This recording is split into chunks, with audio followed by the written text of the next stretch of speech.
Hello friends, welcome to toppers world. ഇന്നത്തെ നമ്മുടെ class model exam ആണ്. ഓണപരീക്ഷയുമായി ബന്ധപ്പെട്ട 8ാം ക്ലാസ്സിൻ്റെ social science model exam. Kerala syllabus SCERT ആണ്. 20 മാർക്കിൻ്റെ 1 മണിക്കൂർ ദൈർഘ്യമുള്ള എക്സാം ആയിരിക്കും ഇത്. അപ്പോൾ ആദ്യം ചോദ്യങ്ങളാണ് ഉൾപ്പെടുത്തിയിരിക്കുന്നത്. ക്വസ്റ്റ്യൻസ് എല്ലാം വായിക്കുക, ആൻസർ ചെയ്യുക, ശേഷം ആൻസർ കീ ചെക്ക് ചെയ്ത് നോക്കുക. ഓക്കെ, 10 ക്വസ്റ്റ്യൻ ആണ് ഇതിലുള്ളത്. അപ്പോൾ നമുക്ക് ക്ലാസ്സിലേക്ക് കടക്കാം. ആദ്യ ചോദ്യം, സാമൂഹ്യ പരിഷ്കരണ പ്രസ്ഥാനങ്ങളും അവയുടെ സ്ഥാപകരും ഉചിതമായത് യോജിപ്പിക്കുക. Option A column B column ഉണ്ട്. എ കോളത്തിൽ ആര്യസമാജം, സ്വാഭിമാൻ പ്രസ്ഥാനം, സാധുജന പരിപാലന സംഘം.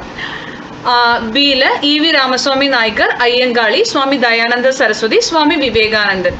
ക്വസ്റ്റ്യൻ നമ്പർ 2, രണ്ടാമത്തെ ക്വസ്റ്റ്യൻ, തീവ്ര ദേശീയവാദികളുടെ പേരുകൾ എഴുതുക. മൂന്നാമത്തെ ക്വസ്റ്റ്യൻ, ഗ്രീനിഷ് മെറീഡിയനിൽ 0 ഡിഗ്രി രേഖാംശ രേഖ രാത്രി 8 മണി ആയിരിക്കുമ്പോൾ 30 ഡിഗ്രി കിഴക്ക് 30 ഡിഗ്രി പടിഞ്ഞാറ് രേഖാംശങ്ങളിലെ സമയം എത്ര? 4, മൗലികാവകാശങ്ങൾ എന്നാൽ എന്ത്? ഇന്ത്യൻ ഭരണഘടനയുടെ ഏത് ഭാഗത്താണ് മൗലികാവകാശങ്ങൾ ഉൾപ്പെടുത്തിയിരിക്കുന്നത്? 5, ഭിന്നിപ്പിച്ച് ഭരിക്കുക എന്ന ബ്രിട്ടീഷ് നയത്തിന് ഒരു ഉദാഹരണമാണ് മിന്റോ മോർലി പരിഷ്കാരം. ഈ പ്രസ്താവന സാധൂകരിക്കുക. ക്വസ്റ്റ്യൻ 6, സ്വാതന്ത്ര്യാനന്തരം ഇന്ത്യ സ്വീകരിച്ച സമ്പദ് വ്യവസ്ഥ ഏത്? ഈ സമ്പദ് വ്യവസ്ഥയുടെ സവിശേഷതകൾ എന്തെല്ലാം? ക്വസ്റ്റ്യൻ നമ്പർ 7, ഏഴാമത് ചോദ്യം, പുതിയ എൻഫീൽഡ് തോക്കുകളുടെ ഉപയോഗം ഇന്ത്യൻ പട്ടാളക്കാരുടെ മതവിശ്വാസത്തെ വ്രണപ്പെടുത്തിയോ? 1857 കലാപത്തിന്റെ കാരണങ്ങളുടെ അടിസ്ഥാനത്തിൽ വിശദീകരിക്കുക. ക്വസ്റ്റ്യൻ നമ്പർ 8, ഇന്ത്യക്കാരിൽ ദേശീയത വളർത്താൻ പാശ്ചാത്യ വിദ്യാഭ്യാസം എത്രത്തോളം സഹായകമായി എന്ന് വിലയിരുത്തുക. 9ാമത്തെ ചോദ്യം, ഗ്രീനിച്ച് സമയം, പ്രാദേശിക സമയം എന്നിവ വിശദമാക്കുക. 10ാമത്തെ ക്വസ്റ്റ്യൻ, ഇന്ത്യയിൽ ബ്രിട്ടീഷ് ഭരണത്തിന് അടിത്തറയിട്ടതിൽ പ്ലാസി ബക്സർ യുദ്ധത്തിനുള്ള പങ്ക് വിലയിരുത്തുക. അപ്പൊ ഇത്രയുമാണ് നമ്മുടെ 10 ചോദ്യങ്ങൾ. ഇനി നമുക്കിതിന്റെ ഉത്തരങ്ങൾ നോക്കാം, ആൻസേഴ്സ് നോക്കാം. അപ്പൊ 10 ക്വസ്റ്റ്യൻസും ആൻസർ ചെയ്യുക, അതിനുശേഷം മാത്രം ആൻസർ കീ ചെക്ക് ചെയ്ത് നോക്കുക കേട്ടോ. അപ്പൊ ആൻസർ നോക്കാം. ആദ്യത്തെ ആൻസർ, ആര്യസമാജം സ്വാമി ദയാനന്ദ സരസ്വതി, സ്വാഭിമാന പ്രസ്ഥാനം EV രാമസ്വാമി നായ്ക്കർ, സാധുജന പരിപാലന സംഘം അയ്യങ്കാളി. രണ്ടാമത്തെ ക്വസ്റ്റ്യൻ ആൻസർ, തീവ്രദേശീയവാദികൾ ബാലഗംഗാധർ തിലക്, ബിപിൻ ചന്ദ്രപാൽ, ലാലാ ലജ്പത് റായ്. ഇവരാണ് ലാൽ ബാൽ ബാൽ എന്ന് അറിയപ്പെടുന്നത് കേട്ടോ. മൂന്നാമത്തേന്റെ ആൻസർ, 30 ഡിഗ്രി കിഴക്ക് രേഖാംശത്തിലെ സമയം ഇങ്ങനെയാണ് കണക്കാക്കുക. നമുക്കറിയാം ഓരോ 30 ഡിഗ്രിയാണ്, 1 ഡിഗ്രി എന്ന് പറഞ്ഞാൽ 4 മിനിറ്റ് വ്യത്യാസമാണ്. അപ്പൊ 30 ഡിഗ്രി കിഴക്കോട്ട് പോകും തോറും എത്ര മണിക്കൂർ ഡിഫറൻസ് വരും? 30 × 4 ചെയ്യുക, 120 മിനിറ്റ്, അതായത് 2 മണിക്കൂർ ഡിഫറൻസ് വരും. ഗ്രീനിഷ് മെറീഡിയനിൽ രാത്രി 8 മണിയാണ് സമയം എങ്കിൽ എന്തായിരിക്കും? 30 ഡിഗ്രി കിഴക്ക് പറഞ്ഞ 8 + ആ 2 മണിക്കൂർ ആഡ് ചെയ്ത് 10 PM, രാത്രി 10 മണി ആയിരിക്കും കേട്ടോ. ഇനി 30 ഡിഗ്രി പടിഞ്ഞാറാണെങ്കിൽ, അതായത് കിഴക്കോട്ട് പോകും തോറും സമയം കൂടുതലും പടിഞ്ഞാറോട്ട് പോകും തോറും സമയം കുറവുമാണ് അനുഭവപ്പെടുക കേട്ടോ. 30 ഡിഗ്രി പടിഞ്ഞാറ് എന്ന് പറഞ്ഞാൽ ഇതേ ഗ്രീനിഷ് സമയത്തിൽ 8ൽ നിന്ന് എന്ത് മൈനസ് ചെയ്യുക? 2 മണിക്കൂർ കുറയ്ക്കുക. അപ്പൊ 6 PM ആയിരിക്കും ആൻസർ കിട്ടുക. അതാണ് ഇവിടെ കൊടുത്തിരിക്കുന്നത് കേട്ടോ. ഓരോ 1 ഡിഗ്രി രേഖാംശത്തിനും 4 മിനിറ്റ് വ്യത്യാസം വരുന്നു. 30 ഡിഗ്രി പടിഞ്ഞാറോട്ട് എന്ന് പറഞ്ഞാലും 120 മിനിറ്റ് തന്നെയാണ്.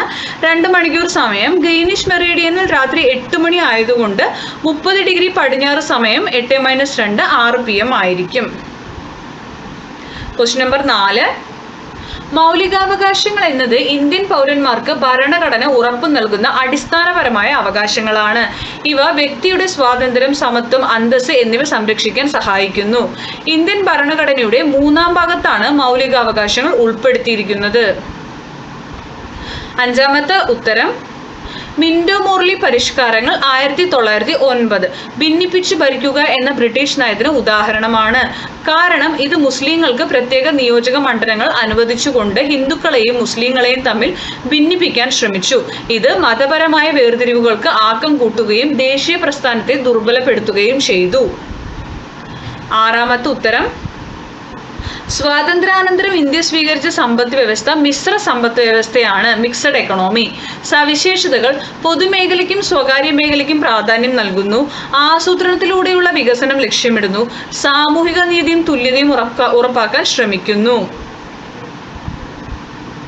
നെക്സ്റ്റ് 7ാമത്തെ നോക്കാം. പുതിയ എൻഫീൽഡ് തോക്കുകളിൽ ഉപയോഗിച്ചിരുന്ന തിരകൾ പറഞ്ഞാൽ ഉണ്ടാന്നുള്ള മീനിങ് ആണ് കേട്ടോ. ആ തിരകളിൽ മൃഗക്കൊഴുപ്പ് പശുവിന്റെയും പന്നിയുടെയും ഉണ്ടെന്നുള്ള കിംവദന്തി ഇന്ത്യൻ പട്ടാളക്കാരുടെ മതവിശ്വാസങ്ങളെ വ്രണപ്പെടുത്തി. അങ്ങനെ ഒരു റൂമർ, അങ്ങനെ ഉള്ള ഒരു സംസാരം വന്നു. അതാണ് കേട്ടോ കിംവദന്തി പറഞ്ഞ. ഇത് ഹിന്ദുക്കളുടെയും മുസ്ലിങ്ങളുടെയും മതവികാരങ്ങളെ വ്രണപ്പെടുത്തുകയും 1857 കലാപത്തിന് ഒരു പ്രധാന കാരണമായി മാറുകയും ചെയ്തു. അപ്പൊ നിങ്ങൾക്കറിയാം, പശു എന്ന് പറയുന്നത് ഹിന്ദുക്കള് ദൈവികമായിട്ട് കാണുന്ന ഒരു ജീവിയാണ് അല്ലെ. പശുവിനെ നമ്മൾ ദൈവത്തിന് ഹിന്ദുക്കള് എന്ത് ചെയ്യുന്നുണ്ട്, ദൈവികമായിട്ടാണ് കാണുന്നത്. പന്നി എന്ന് പറയുന്നത് മുസ്ലിംസിന് എന്താണ്, ഹറാമായിട്ടുള്ള ഒന്നുമാണ്. അപ്പോൾ ഇതിന്റെ രണ്ടിന്റെയും കൊഴുപ്പ് കൊണ്ടാവുമ്പോൾ അന്ന് ഈ വായല് വെച്ചിട്ടാണ് ഈ തോക്ക് കടിച്ച് അങ്ങനെ ഇടുന്ന ഒരു പരിപാടിയാണ് ഉണ്ടായിരുന്നത്. അപ്പൊ അത് യൂസ് ചെയ്യണ രീതി അങ്ങനെയാണ്.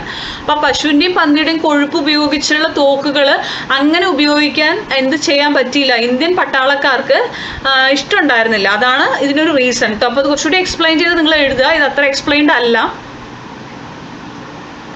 എട്ടാമത്തതിന്റെ ആൻസർ, പാശ്ചാത്യ വിദ്യാഭ്യാസം ഇന്ത്യക്കാരിൽ ദേശീയതയും സ്വാതന്ത്ര്യബോധവും വളർത്തുന്നതിൽ പ്രധാന പങ്ക് വഹിച്ചു. പാശ്ചാത്യ ആശയങ്ങളായ ജനാധിപത്യം, മതേതരത്വം, ദേശീയത എന്നിവയെക്കുറിച്ച് പഠിക്കാൻ ഇത് സഹായിച്ചു. ഇത് ബ്രിട്ടീഷ് ഭരണത്തിനെതിരെ ഒരുമിക്കാൻ ഇന്ത്യക്കാരെ പ്രേരിപ്പിച്ചു. ഒമ്പതാമത്തതിന്റെ ആൻസർ, നമുക്ക് പ്രാദേശിക സമയം ഗ്രീനിച്ച് സമയമാണ് ക്വസ്റ്റ്യൻ. പ്രാദേശിക സമയം ഒരു പ്രത്യേക സ്ഥലത്തെ രേഖാംശത്തെ അടിസ്ഥാനമാക്കി കണക്കാക്കുന്ന സമയമാണ് പ്രാദേശിക സമയം. ഓരോ രേഖാംശത്തിലും സൂര്യന്റെ സ്ഥാനം അനുസരിച്ച് പ്രാദേശിക സമയം വ്യത്യാസപ്പെടാം. ഗ്രീനിച്ച് സമയം ഗ്രീൻവിച്ച് മീൻ ടൈം ആണ്. ഗ്രീനിച്ചിലെ റോയൽ ഒബ്സർവേറ്ററിയിലൂടെ കടന്നു പോകുന്ന 0 ഡിഗ്രി രേഖാംശത്തെ അടിസ്ഥാനമാക്കി കണക്കാക്കുന്ന സമയമാണ് ഗ്രീനിച്ച് സമയം. ലോകത്തിലെ മറ്റ് സമയമേഖലകളെല്ലാം ഗ്രീനിച്ച് സമയത്തെ അടിസ്ഥാനമാക്കിയാണ് നിർണ്ണയിക്കുന്നത്. ഗ്രീനിച്ച് എന്ന് പറയുന്നത് ഇംഗ്ലണ്ട്, ലണ്ടനിലെ ഒരു സ്ഥലമാണ് കേട്ടോ. നെക്സ്റ്റ് 10ാമത്തത്, പ്ലാസി യുദ്ധം 1757. ഈ യുദ്ധത്തിൽ ബ്രിട്ടീഷുകാർ ബംഗാൾ നവാബിനെ തോൽപ്പിക്കുകയും ബംഗാളിൽ അവരുടെ സ്വാധീനം ഉറപ്പിക്കുകയും ചെയ്തു. ഇത് ഇന്ത്യയിൽ ബ്രിട്ടീഷ് ഭരണത്തിന് തുടക്കമിട്ടു. ബക്സാർ യുദ്ധം 1764. ഈ യുദ്ധത്തിൽ ബ്രിട്ടീഷുകാർ സംയുക്ത സൈന്യത്തെ തോൽപ്പിക്കുകയും ബംഗാൾ, ബീഹാർ, ഒഡീഷ എന്നിവിടങ്ങളിൽ ദിവാൻ അധികാരം നേടുകയും ചെയ്തു. ഇത് ഇന്ത്യയിൽ ബ്രിട്ടീഷ് സാമ്രാജ്യം സ്ഥാപിക്കുന്നതിൽ വഴിയൊരുക്കി. അപ്പൊ ഇത്രയുമാണ് നമ്മുടെ 10 ചോദ്യങ്ങളും 10 ഉത്തരങ്ങളും. അപ്പൊ നിങ്ങൾ ചോദ്യങ്ങളെല്ലാം വായിച്ച് ആൻസർ ചെയ്യാൻ ശ്രമിക്കുക. ഏതെങ്കിലും കിട്ടുന്നില്ല എങ്കിൽ നിങ്ങൾ അത് വീണ്ടും റിവൈസ് ചെയ്ത് പഠിക്കാൻ ശ്രമിക്കുക. ക്ലാസ്സുകൾ ആദ്യമായിട്ട് കാണുന്നവരുണ്ടെങ്കിൽ സബ്സ്ക്രൈബ് ചെയ്യാൻ മറക്കരുത്. നിങ്ങൾക്ക് ക്ലാസ്സുകൾ ഇഷ്ടപ്പെടുന്നുണ്ടെങ്കിൽ ഉറപ്പായിട്ടും അത് നിങ്ങളുടെ ലൈക്കിലൂടെ ഞങ്ങളെ അറിയിക്കുക. ആവശ്യമുള്ളവർക്ക് ഇത് ഷെയർ ചെയ്ത് കൊടുക്കുക. Thank you for watching.